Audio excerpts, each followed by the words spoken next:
విద్యతే హృదయ గ్రంథి, హృదయ గ్రంథి విడిపోతుంది అని ముండుకోపనిషత్తు కూడా చెప్తుంది. తత్రకో మోఘ కశోక ఏకత్వ మనుపశ్యత, ఏకత్వాన్ని చూసేవాడికి మోహం ఎక్కడిది, శోకం ఎక్కడిది అని ఈశావాస్య చెబుతూ ఉన్నది. దానిని అర్జునుడు చెప్పాడు.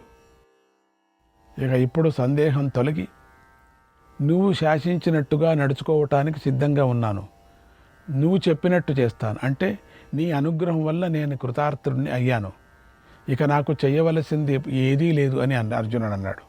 కరిష్యే వచనం తవ, నువ్వు చెప్పినట్టు చేస్తాను అని అర్జునుడు అన్న మాటను నాకు చెయ్యదగినది ఏదీ లేదు అని భగవత్పాదాచార్యులు ఆయన కూడా అదేవిధంగా స్వామి కూడా అట్లనే వ్యాఖ్యానించారు. అంటే నేను అనే అహంకారం పోయింది, మమ అనే మమకారం కూడా పోయింది. ఓ శ్రీకృష్ణ, ఇకపై అంతా నువ్వే చెప్పినట్టే అని అర్జునుడు శరణాగతిని చూపించాడు. ఈ విధంగా గీతాశాస్త్రార్థ పరిసమాప్తం అయ్యింది ఇక్కడికి. ఇక ఇప్పుడు వ్యాస భగవానుడు దీనికి కథతో సంబంధాన్ని చూపించటానికి ఇలా అంటున్నాడు. సంజయ ఉవాచ ఇత్యకం వాసుదేవస్య పార్థస్య చ మహాత్మనః సంవాదమిమమ శ్రౌషం అద్భుతం రోమహర్షణం. సంజయుడు అంటున్నాడు, ఈ విధంగా నేను మహాత్ముడైన వాసుదేవుడికి మహాత్ముడైన అర్జునుడికి జరిగిన అద్భుతము రోమాంచకమైన ఈ సంవాదాన్ని విన్నాను అని అన్నాడు సంజయుడు. వాసుదేవ సర్వం, వాసుదేవ సర్వం, వాసుదేవుడే సర్వస్వము, అతడే పరమాత్మ అనుకునేవాడే జ్ఞాని అని భగవంతుడు చెప్పాడు. భగవద్గీతను వ్యాసానుగ్రహంతో విన్న సంజయుడు శ్రీకృష్ణుణ్ణి మహాత్ముడైన వాసుదేవుడు అని అంటున్నాడు. ఆ వాసుదేవుడికి మహాత్ముడైన అర్జునుడికి జరిగిన ఈ సంవాదాన్ని విన్న సంజయుడికి చాలా ఆశ్చర్యం కలిగింది. ఒళ్ళు గగురు పుడిచింది. దానినే తన అనుభవ రూపంలో సంజయుడు చెప్పుకున్నాడు. ఇక్కడ అర్జునుడిని కూడా మహాత్ముడు అన్నాడు. ఎందుకంటే భగవద్గీతను విని మోహాన్ని పోగొట్టుకున్న అర్జునుడు మహాత్ముడయ్యాడు. సంజయుడు ఇంకా ఇలా అంటున్నాడు. వ్యాసప్రసాదాశ్రుతవాన్ ఇమం గుహ్యతమం పరం యోగం యోగేశ్వరాత్ కృష్ణాత్ సాక్షాత్ కథయత స్వయం. సాక్షాత్ యోగేశ్వరుడైన కృష్ణుడు స్వయంగా చెబుతూ ఉండగా అతి రహస్యమైన ఈ యోగాన్ని నేను వ్యాసుడి అనుగ్రహం చేత విన్నానన్నాడు సంజయుడు. వ్యాసుడి అనుగ్రహం చేత దివ్య దృష్టి పొంది కృష్ణార్జున సంవాద రూపమైన ఈ పరమరహస్య యోగాన్ని సాక్షాత్ యోగీశ్వరుడైన కృష్ణుడే స్వయంగా చెబుతూ ఉండగా విన్న సంజయుడే ధన్యుడు కదా. గీతను శిష్య పరంపర ద్వారా విన్నా కూడా ఎంతో అదృష్టమే. అటువంటిది సాక్షాత్ కృష్ణుడి ద్వారా వినటం అంటే అది ఎంత భాగ్యమో కదా. ఇక్కడ యోగాన్ని విన్నానని సంజయుడు చెప్పాడు. యోగాన్ని చెప్పే గ్రంథం కూడా యోగమే అనబడుతుంది అని తెలుసుకోవాలి. రాజన్ సంస్మృత్య సంస్మృత్య సంవాదమిమమద్భుతం కేశవార్జునయోః పుణ్యం హృష్యామి చ ముహుర్ముహు. ఓ రాజా, కేశవార్జునుల ఈ అద్భుత పుణ్య సంవాదాన్ని ప్రతిక్షణము స్మరించుకుంటూ మళ్ళీ మళ్ళీ నేను ఆనందిస్తున్నాను. ధృతరాష్ట్రుణ్ణి ఉద్దేశించి సంజయుడిక్కడ రాజా అంటున్నాడు. కేశవార్జునుల అద్భుతమైన ఈ పుణ్య సంవాదము శ్రవణ మాత్రం చేత పాపహరము, పాపాలను పోగొట్టేదై ఉంది. దీనిని ప్రతిక్షణము గుర్తు చేసుకుంటూ మళ్ళీ మళ్ళీ ఆనందం పొందుతున్నాను అని సంజయుడు అనటంతో భగవద్గీతను ఎన్నిసార్లు చెప్పుకుంటే అంత ఆనందం కలుగుతూనే ఉంటుందని అనుభవపూర్వకంగా సూచించాడు. తచ్చ సంస్మృత్య సంస్మృత్య రూపమత్యద్భుతం హరేః విస్మయో మే మహాన్ రాజన్ హృష్యామి చ పునః పునః. ఓ ధృతరాష్ట్ర మహారాజా, మళ్ళీ మళ్ళీ శ్రీహరి యొక్క అద్భుత రూపాన్ని మనస్సుకు తెచ్చుకొని స్మరించుకుంటూ నేను మహావిస్మయాన్ని పొందుతున్నాను, మళ్ళీ మళ్ళీ ఆనందిస్తున్నాను కూడా. శ్రీకృష్ణుడు చెప్పిన బోధ వినిపించటమే కాక ఆయన అర్జునుడికి చూపించిన విశ్వరూపం కూడా సంజయుడికి కనిపించింది. అది వ్యాసుల వారి అనుగ్రహం. ఆ విశ్వరూపాన్ని మళ్ళీ మళ్ళీ మనస్సుకు తెచ్చుకొని సంజయుడు మురిసిపోతూ మళ్ళీ మళ్ళీ ఆనందిస్తున్నాడు. మనం కూడా అలాగే భగవంతుడి విశ్వరూపాన్ని మనస్సుకు తెచ్చుకోవాలి, ఆనంద సాగరంలో మునిగిపోవాలి. యత్ర యోగేశ్వరః కృష్ణః యత్ర పార్థో ధనుర్ధరః తత్ర శ్రీర్విజయో భూతిః ధ్రువా నీతిర్మతిర్మమ. ఎక్కడ యోగీశ్వరుడైన కృష్ణుడు, ఎక్కడ ధనుర్ధారుడైనటువంటి పార్థుడు ఉంటారో అక్కడ లక్ష్మీ విజయము, స్థిరమైన వైభవము, అభ్యుదయము, నీతి, న్యాయము ఉంటాయని నా నిశ్చితమైన అభిప్రాయమని సంజయుడు అంటున్నాడు. యోగేశ్వరుడంటే అన్ని యోగాలకు ఈశ్వరుడు. అన్ని యోగాలు పుట్టిన చోటు అయిన శ్రీకృష్ణుడు ఏ పక్షంలో ఉంటాడో, గాంధీవం ధరించిన అర్జునుడు ఏ పక్షంలో ఉంటాడో అక్కడ ఆ పాండవ పక్షంలో లక్ష్మీ విజయం, వైభవం, నీతి ఉంటాయి. అక్కడే సంపద చెదరకుండా ఉంటుందని నా నిశ్చయమని సంజయుడు అంటున్నాడు. ఓం తత్సదితి శ్రీమన్మహాభారతే శతసాహస్రికాయాం సంహితాయాం వైయాసిక్యాం శ్రీమద్భీష్మపర్వణి శ్రీమద్భగవద్గీతాసు ఉపనిషత్సు బ్రహ్మవిద్యాయాం యోగశాస్త్రే శ్రీకృష్ణార్జున సంవాదే మోక్షసన్యాసయోగో నామ అష్టాదశోऽధ్యాయః. శ్రీకృష్ణార్పణమస్తు. హరి ఓం.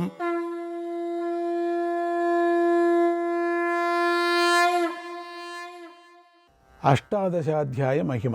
పార్వతీదేవి పరమేశ్వరుడితో ఇలా అంది: ఓ స్వామి, మీరింతవరకు భగవద్గీతలోని అధ్యాయాలకు సంబంధించిన కథలను చెప్పారు. అవి పరమ పవిత్రమైనవి, పాపాలను తొలగిస్తాయి. ఇప్పుడు 18వ అధ్యాయ మహిమను తెలిపే కథను కూడా చెప్పండి, నాకు వినాలని కోరికగా ఉంది అని ప్రార్థించింది. శివుడు ఎలా అన్నాడు: ఓ దేవి, ఈ అధ్యాయం అమృతాన్ని అనుగ్రహిస్తుంది, బ్రహ్మానందాన్ని లభింపజేస్తుంది. ఇది వేదాలలో ఉత్తమమైనది. సర్వశాస్త్రాలలోని సారమంతా ఈ అష్టాదశాధ్యాయంలోని ఉంది. ఇది సంసార వాసన లతలను త్రెంపేస్తుంది, అవిద్యను నాశనం చేస్తుంది అని ఆనందమైనటువంటిది. శ్రీ మహావిష్ణువుకు ఎంతో ప్రియమైనది, పరమపదమైనది. ఈ అధ్యాయం వివేకము అనే లతకు మూలమై ఉంది. కామము, క్రోధము మొదలైన అరిషడ్వర్గాలను నాశనం చేసేది అయి ఉంది. ఇంద్రుడు మొదలైన వారికి విశ్రామ స్థానం అయి ఉంది. సనకుడు, సనందుడు మొదలైన యోగుల మనస్సును ఎంతో ఆనందాన్ని కలిగించేదై ఉంది. ఈ 18వ అధ్యాయం సర్వరోగాలను నివారించే సంజీవిని అయి ఉంది. దీన్ని పఠించటంతోనే యమదూతలు గర్జించటం మాని దరిదాపులకు రాకుండా పారిపోతారు కూడా. ఓ పార్వతి, ఈ అధ్యాయం కన్నా రహస్యమైనది ఏదీ లేదు, అంత రహస్యమైనటువంటిది. ఈ అధ్యాయంలో 3 విధాల తాపాలతోనూ బాధపడే మనుష్యుల కష్టాలని తొలగిపోతాయి. ఇక ఈ అధ్యాయం యొక్క గొప్పదనాన్ని చెబుతున్నాను విను. ఇది దేవతలలో ఇంద్రుడి వంటిది, రసాలలో అమృతం వంటిది, పర్వతాలలో కైలాసం వంటిది, నక్షత్రాలలో చంద్రుడి వంటిది, తీర్థాలలో పుష్కరం వంటిది, పుష్పాలలో పద్మం వంటిది, పతివ్రతలలో అరుంధతి వంటిది, యాగాలలో అశ్వమేధ యాగం వంటిది, ఉద్యానవనాలలో నందనోద్యానం వంటిది. ఇది ఏకాదశ రుద్రులలో వీరభద్రుడు, కాలాలలో పరమేశ్వరుడు వంటిది. అంటే పశువులలో కామధేను వంటిది, మునులలో బ్రహ్మవేత్త అయిన వ్యాస భగవానుడు వంటిది, దానాలలో భూదానం వంటిది, లోకాలలో వైకుంఠం వంటిది. అటువంటి వైకుంఠాన్ని మనం చూస్తున్నాం ఇక్కడ. సర్వతీర్థాల యొక్క పుణ్యం ఇందులోనే ఇమిడి ఉంది. ఈ అధ్యాయము పర్వతాలలాగా పెరిగి ఉన్న పాప రాశులను క్షణకాలంలో నాశనం చేస్తుంది. చదివినా విన్నా ఇంతటి అధ్యాయ మహిమను తెలపటానికై ఒక కథ ఉంది. దీన్ని వినటంతోనే జీవుల యొక్క సకల పాపాలన్నీ నశిస్తాయి. దాన్ని చెబుతున్నాను, శ్రద్ధగా విను. పూర్వం బ్రహ్మదేవుడు దేవతలందరూ ఆనందంగాను సుఖంగా విహరించటం కోసం, నివసించటం కోసం మేరు పర్వతం శిఖరం పైన అమరావతి అనే పట్టణాన్ని నిర్మించాడు. ఆ అమరావతి పట్టణంలో దేవతలందరూ సేవిస్తూ ఉండగా ఇంద్రుడు సచీదేవి కలిసి నివసించసాగాడు. అక్కడ జతలో ఉన్నారు. అక్కడ ఒక రోజున విష్ణుదూతలు దివ్యకాంతితో వెలిగిపోతున్న ఒక పురుషుణ్ణి తీసుకొని రాసాగారు. అక్కడికి వచ్చారు. అతన్ని చూసి ఇంద్రుడు ఆశ్చర్యపోతూ చూశాడు. ఇంత దివ్య తేజస్సా అని లోపల అసూయపడ్డాడు. అంతే, ఇంద్రుడు అతడి తేజస్సును చూడలేక సింహాసనం నుండి కింద పడ్డాడు. అట్లా అనుకుంటూ ఉండగానే కింద పడ్డాడు.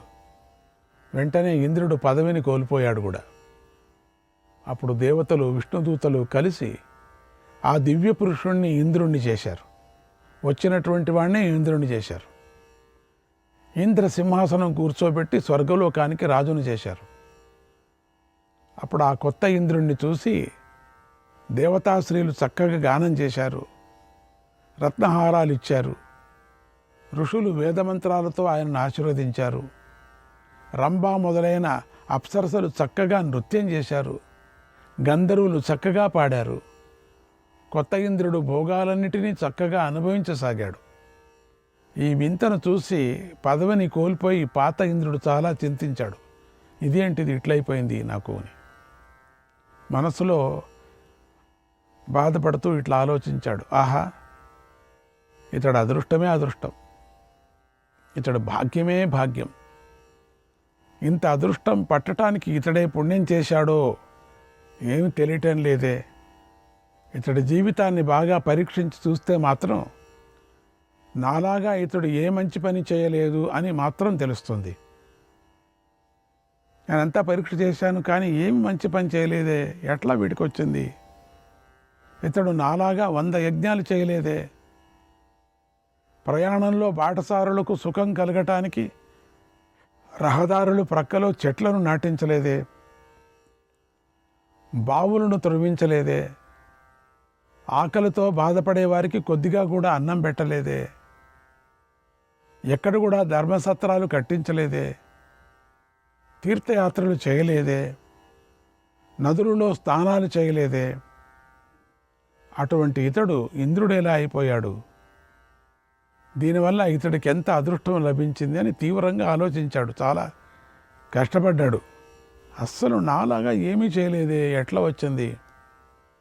నిజం తెలుసుకోవాలని పాల సముద్రం వద్దకు వెళ్ళాడు. అక్కడ శ్రీ మహావిష్ణువు శేషశయ్యపై యోగ నిద్రలో ఉన్నాడు. పాత ఇంద్రుడు శ్రీహరికి నమస్కారం చేసి ఇలా అన్నాడు: ఓ లక్ష్మీనాథ, పూర్వం నేను మీ ఆజ్ఞ ప్రకారమే 100 యజ్ఞాలు చేసి ఇంద్ర పదవిని పొందాను. కానీ ఇప్పుడు మరొకడు వచ్చి హఠాత్తుగా ఇంద్రుడైపోయాడు. ఇంద్రుడు కావటానికి గల అర్హతలు అతడిలో లేవు, కానీ ఇంద్ర పదవిని చలాయిస్తున్నాడే, ఇంద్రభోగాలను అనుభవిస్తున్నాడే. ఏ యోగ్యతలు లేని అతడెవరు? అతడికి ఎలా ఇంద్ర పదవి లభించింది? దయచేసి నాకు ఈ విషయాలను చెప్పు, నన్ను అనుగ్రహించు అని కోరాడు. ప్రార్థన చేశాడు.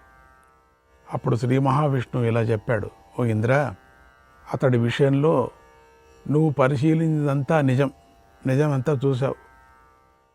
అతడు ఇంద్ర పదవి కావలసిన అర్హతలు సంపాదించలేదు. నువ్వు చెప్పింది నిజం, అది సత్యమే, నిజం చెప్తున్నాను. కానీ ఇంద్ర పదవి దక్కటానికి గల ఒక మంచి పని మాత్రమే చేశాడు. ఒక మంచి పని చేశాడు, ఒకటి. ఇంద్ర పదవి దక్కటానికి ఒక మంచి పని. అదేంటంటే గీతలో 18వ అధ్యాయంలోని 5 శ్లోకాలను మాత్రమే ప్రతిరోజు భక్తితో చదివేవాడు. 5 శ్లోకాలంతే. ఆ మహిమ వల్లనే అతడు ఇంద్రుడైపోయాడు. కేవలం 5 శ్లోకాలకే ఇంద్రుడయ్యే అదృష్టం ఉంది. అది అతడిని వరించింది. కనుక ఈ 18వ అధ్యాయం అంత పుణ్యాలకు శిరోమణి వంటిది. కనుక నువ్వు కూడా ఈ అధ్యాయాన్ని ఆశ్రయించు, తరిస్తావు. మళ్ళీ నువ్వు మరొకసారి ఇంద్ర పదవి పొందుతావు అన్నాడు. ఆ మాటలు విని ఇంద్రుడు శ్రీ మహావిష్ణువు నమస్కారం చేసి శ్రీహరిలో కలిసిపోవాలనుకున్నాడు. వెంటనే భూలోకానికి వచ్చాడు. బ్రాహ్మణ వేషాన్ని ధరించాడు. అక్కడ కాళిక అనే గ్రామానికి వెళ్ళాడు. ఆ గ్రామంలో గోదావరి నది ఉంది. ఆ నదీ తీరంలో ధర్మాత్ముడు, వేదాలు చదువుకున్నవాడు, దయ కలవాడు, జితేంద్రుడు అనేటువంటి ఒక బ్రాహ్మణుడు ఒకడు నివసిస్తున్నాడు అక్కడ. ఆయన నిత్యము గీతలోని 18వ అధ్యాయాన్ని పారాయణ చేస్తున్నాడు అక్కడ. ఇంద్రుడు ఆయన వద్దకు వెళ్ళి నమస్కారం చేసి 18వ అధ్యాయాన్ని ఉపదేశించమని ప్రార్థించాడు. ఆ బ్రాహ్మణుడు ఇంద్రుడికి 18వ అధ్యాయాన్ని ఉపదేశించాడు. తర్వాత ఇంద్రుడు ఆయన వద్ద సెలవు తీసుకొని అడవిలోకి వెళ్ళి భక్తితో 18వ అధ్యాయాన్ని పారాయణ చేశాడు. శ్రీ మహావిష్ణువు ప్రత్యక్షమై ఇంద్రుణ్ణి తనలో కలిపేసుకున్నాడు. అట్లా అనుకున్నాడు కదా, కలిపేసుకున్నాడు. కనుక ఈ 18వ అధ్యాయాన్ని మహర్షులు పరమపదము, పరమతత్వము అని కీర్తించారు. ఓ పార్వతి, ఇది అపారమైన మహిమ గలది. దీనిని శ్రవణం చేయటంతోనే సమస్త పాపాలు నాశమైపోతాయి. నీ శ్రద్ధాభక్తులు మెచ్చి నీకు ఈ గీతా మహాత్యాన్ని అంతా ఉపదేశించాను. నీలాగే ఎవడు శ్రద్ధాభక్తులతో వింటాడో అతడు సకల యజ్ఞాలు చేసిన ఫలాన్ని పొందుతాడు. కలిలో మానవ జన్మ తరించటానికి ఎన్నో ఉపాయాలున్నాయి. వాటిలో ఏ ఒక్క ఉపాయాన్ని పట్టుకొని ఆచరించినా మానవుడు తరిస్తాడు కదా అని ఈ గీత అనే గంగోదకం శ్రీకృష్ణుడి ముఖం నుండి ఆవిర్భవించింది. దీనిని పానం చెయ్యని వాడి జన్మ వ్యర్థం. ముక్తిని పొందటమే మానవ జన్మకు పరమావధి అయి ఉంది. అటువంటి అవకాశాన్ని ఎవడు కూడా పోగొట్టుకోకూడదు. పోగొట్టుకుంటే మళ్ళీ ఈ మానవ జన్మ లభించడం చాలా కష్టం. కలియుగ వాసులు అల్పాయస్సు కలవారు. కనుక జనులు తరించాలనే ఉద్దేశంతోనే భగవంతుడు ఈ గీతను సృష్టించాడు అని బోధించాడు పరమేశ్వరుడు అమ్మవారికి. కనుక గీతలోని ఒక అధ్యాయాన్ని పారాయణ చేయండి. ఒకటైనా చేయొచ్చు, లేదా ఒక శ్లోకాన్ని పారాయణ చేయండి, లేదా శ్లోకంలో అర్ధభాగాన్ని పారాయణ చేయండి. ఏమిటి విచిత్రంగా ఉంది చూసారా? అది కుదరకపోతే శ్లోకంలో ఒక పాదాన్ని పారాయణ చేయండి. ఒక పాదము చెప్పటానికి కాదంటే ఎట్లా చెప్తా చెప్పండి.